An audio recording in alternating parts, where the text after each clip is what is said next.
morning, everyone. This is Michael Connor with the Early Learning Division, coming out to you live from Ashland. The broadcast is now starting. All attendees are in listen-only mode. Good morning, everyone. This is Michael Connor with the Early Learning Division, and coming at you live from Ashland, Oregon. Beautiful, foggy Ashland, Oregon. And I'm here down south with Lindsay Pearson as we're doing our site monitoring visit with our friends at OCDC Jackson and OCDC Klamath. Are you there, Lindsay? Oh, I hope so. I don't see her signed in. Okay, I'm sure she'll get here when she gets here. That sounds like Teresa. Teresa, you're here? I am here. Great. And I also heard that Donna's on the line. I am here. Wonderful. I haven't heard of Teresa if Tristan's here yet. Shauna's not going to be able to make it today. She's down where the Wi-Fi has no name, as the U2 song goes. So she's not able to come in today. And yeah, well, let's go ahead and get started. Donna, would you mind kicking it off? No, I'd be happy to. So we've been sitting sort of in a holding pattern for a long time, especially since the legislature has started. And it appears things are getting a little bit more defined. However, we still don't know what that definition is. They're just having talks about what priorities they're going to choose to fund. And fortunately for us, it looks like OPK is one of their priorities. So that's a good thing, and we want to keep it that way. So that being said, one of the things that we're asking people to do is to show up at the road shows that are coming around by the Joint Ways and Means Committee. This is a committee that will fund the whole budget by the end of session, so they're very important. And what we are orchestrating is in the 4 areas, which would be Portland, Hermiston, South Coos Bay, South Coast, and there's one more. Oh, Redmond. So they're going to hold meetings there at specific times. So I have asked directors in those areas to recruit parents and staff to come and talk. You'll only have 2 minutes, but we want to flood the rooms with Head Start people because we need this joint committee to hear from parents and staff the importance of it, that Head Start has been to them. So we had a conference call last night to kind of set that up. So I think we have things pretty well worked out now in each of those areas. And we'll have people there that can, not everybody has to speak, but we want enough people to speak so they can hear the messages. This is critical because this is part of our strategy this year to keep Head Start at the front of the legislative discussions all year, all session long, so that every month there's something that's happening that will be significant or significant to them so they can hear what the importance of Head Start is in a variety of ways. So the other way that we're going to do it is if you have parents that can't come to the meeting but are willing to write cards, then we want them to bring at least 25 cards with them to the meetings and just give it to them to put on the record that these cards showed up.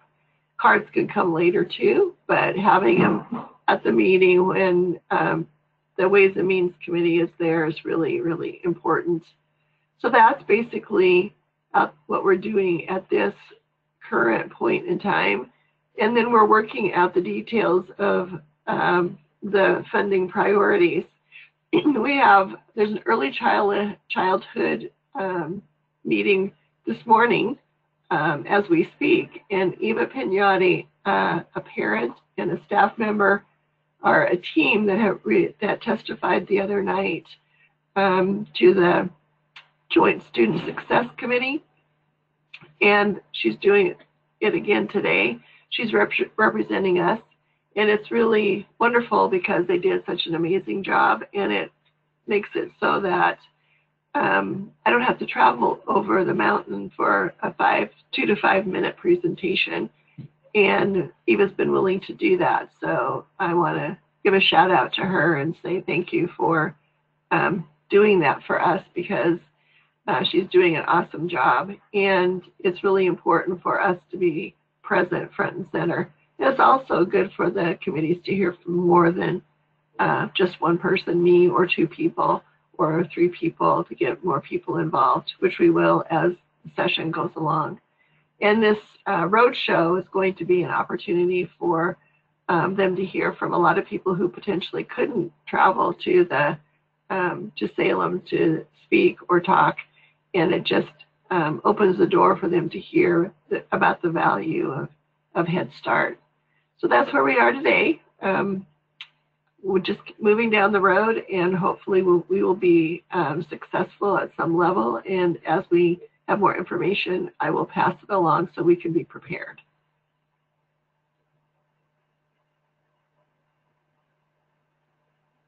Well, that's great, Donna. I know that things are very fluid. Do you have any sense on timelines, or are we going to have completed bills like this calendar year, maybe? What's your thinking? Well, it's been really interesting because the legislature right now is confused about Preschool Promise and OPK and Head Start. And we are trying to clarify for them that relationship so that they will understand. And it is complex. Sometimes we don't even understand all of it as it comes about. But the idea is we have to make it more clear for them. They're starting to hone down, but the issue that's out there is no one can agree on a tax package. And without a tax package, there's no extra funding. And we will be just at the same place that we were before session started, flat funded, but no extra. And that we're trying to say that we need extra so we can pay teachers more so they won't leave our program, or that we can even entice them to come to our program. There's just, so we don't know. It's the most unusual session that any of us have seen in 20 years. Things are not happening in the order that they normally do. There's some power plays that are going on right now that are super interesting, and I don't know how they're going to work out. It's just a very interesting time. But at the heart of it, we just have to keep moving forward and bringing Head Start to the forefront so that we are in their minds and in their conversations as they move forward to make funding decisions.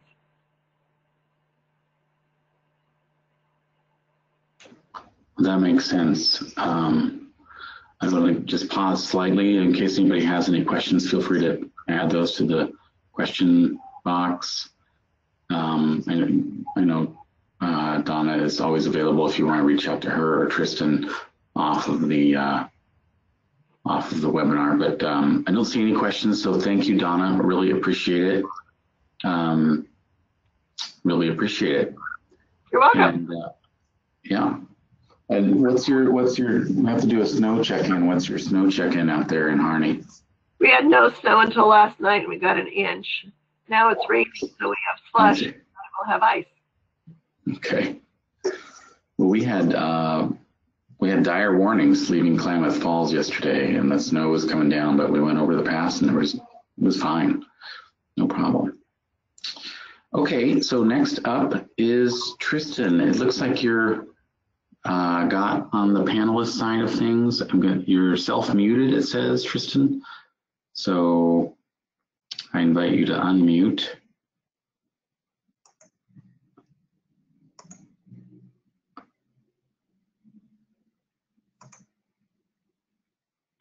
Sorry, no, I don't know if I'm helping there. I'll leave it alone. Now you're just self-muted. Self-mute. Oh, there she is. Hopefully now it's Yay. working. Hi, Tristan. Yay. Welcome. Hi. So, couple of updates. I don't know if people saw that the class scores have been released now. I think that came out yesterday. So NHSA has been pushing to get those scores released before February 1st each year, and a letter had just gone out requesting that and complaining that they hadn't released the scores yet, and then they released the scores. So we're really hoping to get those out early so people know what that lowest 10% is for recompetition. And in case you are interested, the lowest 10% for emotional support is a 5.6641. Classroom organization is 5.2803. And instructional support is 2.3125. That is on that. Then an update on the specialist conference. We have amazing registration numbers this year. We're currently at 201 people registered, which is breaking our all-time amount that we've had to attend, and we're still a month out. There are a total of 235 spaces available, so we only have 34 spots left for people to register. So if you have folks who want to attend, you need to get on that right away. Our room block has ended at this point, and the last time I heard, I keep hearing different stories, but it sounded like the hotel is full. So just kind of an update on that. The event app for that is available now. That came out on Monday for people to use so they can get their schedules made and make sure that there's space in the sessions they want to attend. So far, we've got 31 people who have logged into that and started using it. And just a reminder, because I know I've had a few directors ask, Thursday afternoon, the directors are in the Are We Ready emergency preparedness readiness and response session that the feds are putting on. They had wanted to do that training and they want you to have a team with you. So we have moved up into the main conference center to make sure that there's enough space for everyone. Other bit of update, the spring conference, we have closed our call for presenters. We had, I don't have the number in front of me right now. I think it was like 24 proposals come in. We had like 10 over the amount of sessions that we'll have available. So we should have some really great choices and a great agenda to come up with. The board is reviewing those proposals right now, and we'll have the agenda and registration out hopefully later this month. I think that is it for me.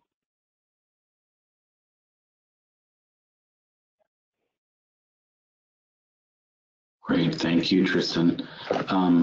Are you sending out a link to the report on class scores, or do people know where to go?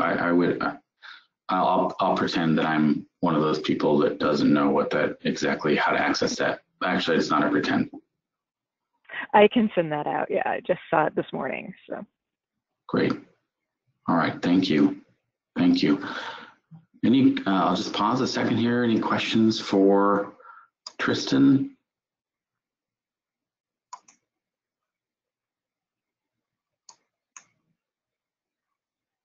Okie dokie. Okie dokie. So Catherine, I don't see online yet, so I'll just jump over her. Shauna can't make it. Teresa, my friend, you're up. Okay. If I could get my slide as a prompt, just because that helps me out. Thank you. Wanted to let you know that the monthly reporting is available for as of March 1st. We will be looking at adding some questions for the 2019-2021 biennium at the moment, and we haven't completely talked about this yet, but at the moment, there will probably be some breakdown questions based on whether you have state-funded duration or not. And that could be, thank you for your email, Michael. That could be very helpful for us when we're trying to look at children being served, how enrollment goes for duration versus other classes. So just keep an eye out for those. We'll be talking about them more before we actually start monthly reporting next year so that you have a heads up. And we will also be putting up a calendar again next year so that you can look ahead and see what questions are coming up on each month's report. We currently do have one posted on the Dropbox on the OPK portal for those of you who have not seen the monthly report calendar. And that's a great segue into the OPK portal. We've been having some late deliverables, especially on documentation this year around budget year 2, quarter 2 expenditures and a couple of other things. And we do keep a timeline of deliverables in the Dropbox on the OPK portal so that you have access to that. The most current one is always there, and we will tell you if we have to post a new one. So there hasn't been a big change to it. But if you could take a look at that and potentially print it out for other people in your team who might need to know some of those deliverable date deadlines. I will be making some contacts during the next few days to round up some documents that I'm missing, just so that we can get everything clear. We're being asked for a lot of information and data right now, and some of what we are asked for comes out of some of the deliverables that we get from you folks. Also, if there are other documents that you are looking for before you check in with me or Michael or Lindsay, if you could please check out that Dropbox to see if we have a copy there. And if we don't, that's a great time to ping us, because not only can we get it to you, but then we can also put it there so that people have easy access to it without having to wait for one of us to respond. I'm currently working on the request for funding for the new biennium. There will be a few tweaks to it, especially because we have to make some modifications to include duration for those programs who will be doing state-funded duration in the new biennium. Stay tuned for how that ends up looking, but we do have some folks who are going to get to continue from the pilot program, and we want to make sure that everyone's request for funding has the same format and information so that we can roll those into the grants for next year. One of the other things we're going to be looking at asking for is for your current MOUs to be included with your request for funding instead of at a later time. That doesn't mean you need to go out and get a whole new MOU ahead of the request for funding. It means that we want to see what you currently have on file so that we can check in on any questions and have that documentation in hand for the funding period. There may be some other documents going out with the request for funding. I need to get to everyone the new TANF statement of assurances for your permission to use those TANF data lists that I send out every 3 months. And those will need to be really reviewed for accuracy, especially around your zip codes and your contacts. So if you have questions on those when they go out, please don't hesitate to ask. I'm actually going to send those out specifically and ask you to return them to me personally so that I can facilitate getting those moved along as quickly as possible and making sure that your zip code lists are as accurate as can be for the coming biennium. I think that's everything I have. Michael, any questions? Thank you, Teresa. What's your snow situation there in Salem? We had freezing. It's mild. Freezing rain this morning. It turned my dogs into ice pellets, but the ground was warm enough that it didn't really seem to affect the roads out where I live. And also, I do want to announce that spring training has begun. So you might start seeing some win-loss records for spring training showing up on my page during reporting. Julie is asking, yeah, thanks, Teresa. I was at the hotel that I was in yesterday. They have this room where there's a long piece of wood, and then they will serve you beverages right across the piece of wood. And they had on the TV, they had a baseball game. It was quite pleasant. I know. Julie's asking about the application process for the one-time funds, and that is still in process. I wish I could say we had it right now, but we do not. We're working on it. We have to get some, a lot of balls have to be up in the air at the same time for that to happen, apparently. So we're working on it. We haven't forgotten about it at all. We're eager to get that money out. So stay tuned on that. I wish I had a little bit. As soon as we have information, you'll be getting a lot of it. Thank you, Julie. Julie was first to log into the webinar today. I wanted to point that out too. Okay, anything else, Teresa? But I unmuted again. Yeah. Not that it's springing to mind at the moment. Okay. But I can't stress enough, please keep an eye on the portal. Great. Okay, so I just wanted to introduce our next guest, Catherine Peers. Well, I'll just introduce her a little bit and say that I have a chance to work with her and a bunch of other people on our research agenda associated with the Partnership for Pre-K Improvement. So, Catherine, I'll invite you to introduce yourself a little bit more competently than I did, and then you've got some really good information to share. So take it away, Catherine. Thank you, Michael. Hi, everyone. My name is Catherine Pears, and I am a researcher at the Oregon Social Learning Center in Eugene, where we, thank goodness, do not have any new snow today, just rain and a little bit of freezing rain. But we're still digging ourselves out of the 3-foot piles that accumulated last week in our Snowpocalypse 2019. I'm working, or have the great privilege to be working with partners from the ELD, including Michael and Lindsay and Teresa, and the folks who are putting together the Preschool Promise pre-K, as well as sort of a national level. We are all working together with the Bill and Melinda Gates Foundation, the Ounce of Prevention Foundation, the Children's Alliance, which is a policy-making group for kids, and several other states who are all sort of embarking on this adventure of doing state-funded pre-kindergarten.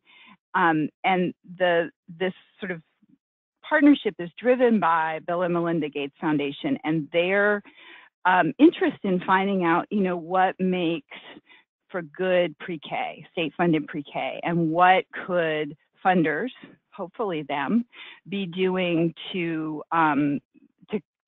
further support state-funded pre-K efforts around the nation. And Oregon was selected, I think, because we have good pre-K that's really gaining traction in the state and is in a really good position. And so what I'm doing as a researcher, and I have two partners at the Portland State University, Beth Green, and Bridget Hatfield at Oregon State University. What we've been asked to do is to collect some data on what is currently going on in both state-funded pre-K systems, so both Oregon pre-K and Preschool Promise. And as part of that, we're going to be collecting some data in the next, probably, it's fair to say, 4 months. Really, again, to get an idea of what things look like at the moment, to get your feedback and the feedback of providers on the front lines about what would help in terms of more professional development or different professional development, or what's working, what would help to have more support with. And take all this information back to our partners at both the ELD and also at the Bill and Melinda Gates Foundation and the Ounce of Prevention Foundation, to get not only a snapshot, but also, again, like I said, is, where are the points where some funding could be applied to make things even better than they already are. So I'm going to stop there for a minute and ask if there are any questions, and then I can give you the nitty-gritty of what we'd like to do in the next few months. Okay. I'll take silence as no questions. Yeah, there's a question box and I'll monitor it, but so far so good, Catherine. Okay. Appreciate it. Okay. But I don't see anything there for me yet. So I'm just going to keep going and let you know. So in the next couple of months, what we're going to be doing as the research partners, and some of you have already heard from us, and I know there was an email that went out from Michael and Lindsay last week, is that we're going to be helping in a number of places to collect the class observations this spring. I know that there are a number of places that have had class observations done by Western Oregon University, and there are a number of people who are doing a number of different things, but we're also we have a mandate from the Bill and Melinda Gates Foundation and our funders to collect information on everybody in the system. So we're going to be going out to as many programs as we can, as many grantees as we can to do observations in at least one classroom in each of the programs. With that is also going to come and ask for the providers that we're observing to just do a really short questionnaire, mostly just on their background and what they've been doing in terms of professional development for the past year. And then we're going to ask the directors of the programs to also fill out a questionnaire that, again, mostly asks just about, what opportunities have there been for professional development? What would you like more of? What's been helpful? What isn't? Really, again, to get a really good view of what's going on out there and what people would like more of.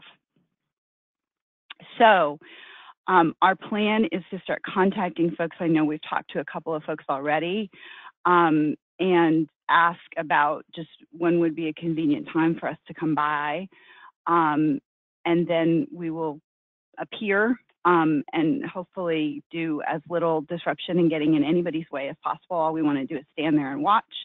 And we'd like the questionnaires, they can be done on paper, but just I think for ease, we'd like to be able to send a link to the folks to have them fill them out. And so hopefully that'll be really quick. They really should only take about 10 or 15 minutes of folks' time. In return for that, what we're going to do is then take the class observations and create a summary for the teachers who were observed about just what positive things and what great things we saw and what then, what they could keep doing more of. So it's really designed to be, look, you did this really well. We really enjoyed this. Here's a great example of instruction. This is great. Do more of this kind of thing. It is not at all meant to be critical or, in any way to make the teachers feel like they've been watched. And they will receive that summary. The scores themselves are going to go to ELD. And then, I'm assuming Michael and Lindsay and all of us will talk about ways to filter them back down if they're going to come, back out. And then what we'd like to give the teachers the summary, and then for directors, we have a small gift certificate, and I wish I could tell you right off the top of my head what it is, but we will be giving that gift certificate to the directors. So you could use it for the school, you could use it for yourself, they can use it for themselves. They can decide how they would like to employ that. So that's sort of the bare bones of what we're up to. And we really deeply appreciate everybody's help in this. We realize that everybody has 14 million things that they're doing at any given moment. And so, like I said, we'd like to make this as easy for you as possible. Schedule a time, come in, do it in and out, and with as little bugging of folks as humanly possible.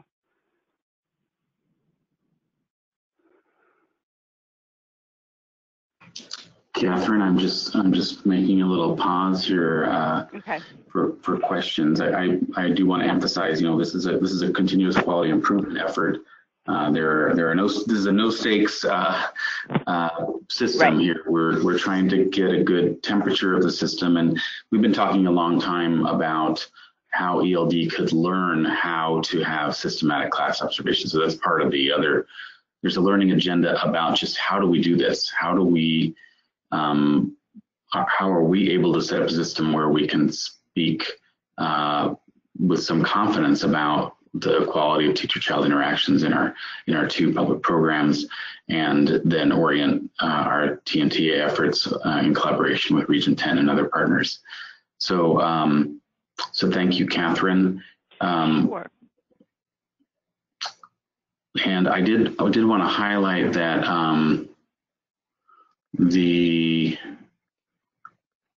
for a reminder about what the whole Partnership for Pre-K Improvement is about. We had a presentation here a few months back, and the 2-pager that goes with this project that gives an outline is one of the handouts for this webinar. It's sort of sitting there as a standing handout.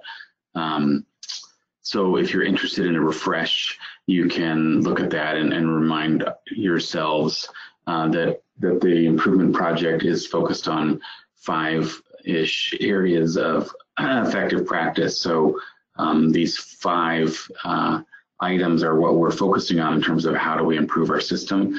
And you can see that teacher-child interactions as measured by the class is a really aligns nicely with the idea that good teaching helps drive kiddos' growth and development. So thank you, Catherine, for that. And just any last pauses here for questions. Otherwise, we'll keep going here. Okay. And I just wanted to add, Michael, that we will be reaching out to folks individually in the next couple of weeks. And we'll be happy to answer questions then too. Great. Thank you, Catherine. Okay, thank you. And that brings us to the famous Lindsay Pearson. Lindsay? All right, well, famous might be a little bit of an exaggeration, but I didn't have a ton of updates, but I figured you guys might be really interested in this email that we got the other day. So the rule about aid ones and assistant ones now being required to have CPR and first aid training, we have some money to reimburse you guys for that. We know that those are your lowest paid positions, and therefore they should not be required to pay for that training on their own, and that's an added expense for you guys. So the Research Institute at Western Oregon University is going to help us distribute those funds, and so we were not able to get the forms uploaded right now, but we'll get them out to you as soon as we're done. So there's the required substitute W-9 that you'll have to submit, and then there's another request that you'll just kind of, it's a 1-pager, you fill it out, just kind of describing who the person is and why you were requesting the money. And then if you have any specific questions, you wouldn't necessarily call us because Western Oregon University is going to have all of your answers. So here is the phone number for that. And then there's the, you can also get all of the forms at this website down here. But again, like I said, we will send those out. And that's all I've got for you guys today. What, do you have any questions about that? Is anybody having any trouble with this? What's going on?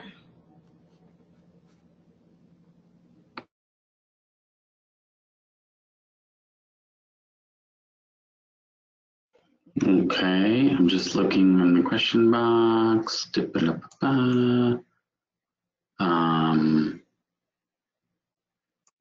Suey says yay, which is quite in character for Suey, I might add. Okay, yeah, we'll send out the application forms for that process as soon as we hang up with you all today. So thank you, Lindsay. Anytime. All right, so just a few things for me, and then we'll be able to wrap it up. As you know, we're in the middle of monitoring visits for our state-only partners in Klamath and Jackson this week, next week in Washington County and Marion County. We're headed out to Madras, Redmond in the first week of April. So this is our one chance in the year, even for some programs in the biennium, to spend some time in a program and learn about what's going on. We're inspired by, although not able to follow rigorously, the Focus Area 2 monitoring protocol. we do have class observations associated with our monitoring visits, and we're doing a truncated class observation as part of our classroom exploration. So it's really a wonderful chance, and we have really gracious, thoughtful partners who are hosting us and thinking through, what's working and what successes that they had and what challenges they face and how we can help. So we're just going to keep moving on that, but it also sometimes means that we're a little less available in email land or phone land. So thanks for your patience on that. And just a reminder that the next month, the OHSA Specialist Conference and overlapping with our site visit with our partners in Madras, that's the first week of April. I know that Shauna will be coordinating our participation in the conference and the directors meetings. I have a presentation with Marsha Howley from the Onset Prevention Fund. I'm looking forward to that. So those are a couple things on our calendar coming up. As usual, I want to highlight the Early Childhood Summer Institute this June in Bend. Really looking forward to that.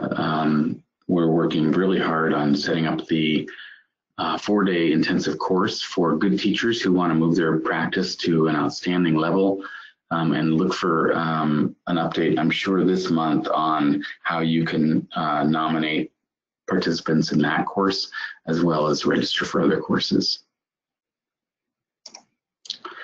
I wanted to highlight 3 in a row some webinar series that may be of interest to you and your teams. The inclusion series, an interesting overlap here where they're thinking about what strategies and tools and resources coaches can use to support inclusion.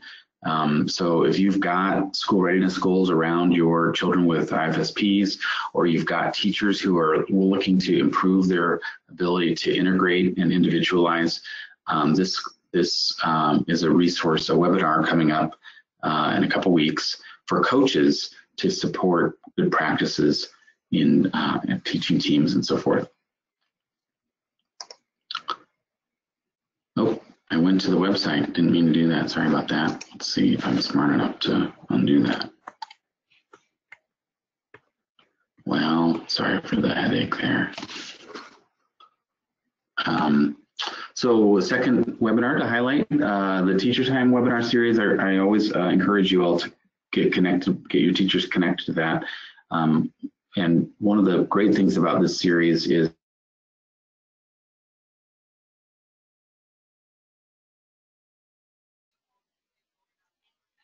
Hey, Michael, we lost you. this is helping teachers think about transitions to kindergarten. Can you hear me now? Yeah, it's better. You're kind of cutting in and out, so. Sorry about that. So this is a Teacher Time webinar for teachers getting ready to support parents and their kiddos transition into kindergarten. The Teacher Time series is well organized in the sense that they have a follow-up webinar where it's just a coffee shop where people can reflect on what they learned in the first one and ask questions and bounce ideas off of each other, especially if you've got teachers who are not always able to make it to in-person training opportunities, or you're running semi-virtual professional learning communities with teachers. This could be a really good resource to get the conversation moving. Oh, I did it again. Sorry about that. And the last one, this is a new series, the Baby Talks series. If you've got early child care partnerships or early Head Start, or you're looking at Baby Promise and you're looking for resources, there's a new webinar series for infant toddler teachers. This one's coming up next week around supporting arts in infant and toddler education. And you might think about getting some of your teachers signed up. It's at noon our time. And often I think on all of these, if you register and you can't make it, then you'll be sent the link to the recording. Let's see if I can avoid the link.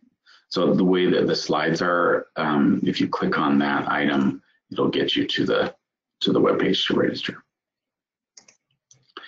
I did want to highlight this really cool webinar series around supporting autism in classrooms, and I'll this is where I'll actually do this on purpose. So here's the, it's the Military Families Learning Network, and they have a webinar series around practical strategies for supporting children on the spectrum in classrooms. So you can see the series here. The first one's in April around screening and how to support families with when kids have been diagnosed or there's a potential diagnosis. I know sometimes doctors will wait for a formal diagnosis. But then look at the practical topics here. Sometimes eating and food preferences can really be a stickler for kiddos with autism. So there's that. Family outings, and I'm sure that there's lots of useful stuff around classroom outings as well.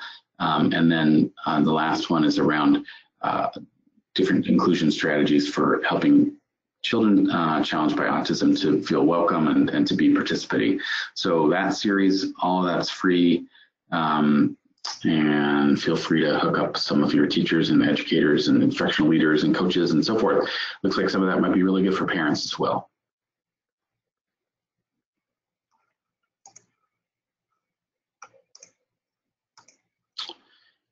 And with that, I've reached the end of the resources I wanted to share.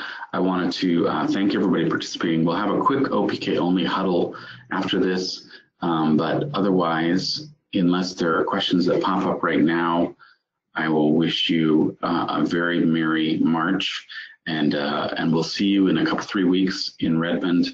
Looking forward to that. I'd invite the state-only programs to hang out for just a little bit. Thank you all.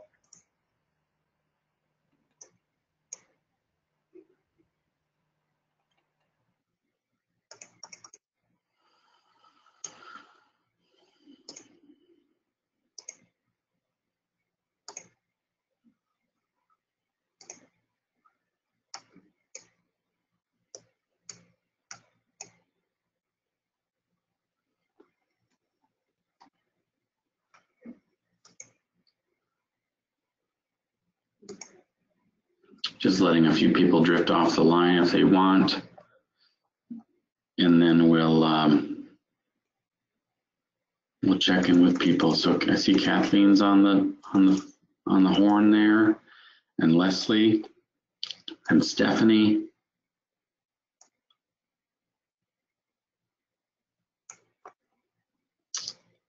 I don't have a big agenda here. Leslie and Stephanie, we're not going to be able to do a monitoring visit with you this year because we got to go visit with you last year. And I know that sometimes the emails haven't been clear, but that's not anybody's fault but ours, probably just because we're trying to go quickly and say, well, here's the list, and then people we haven't made it clear who's actually getting a visit and who's not. Teresa Martin here. What's your snow situation out there, Teresa? You might be the current record holder.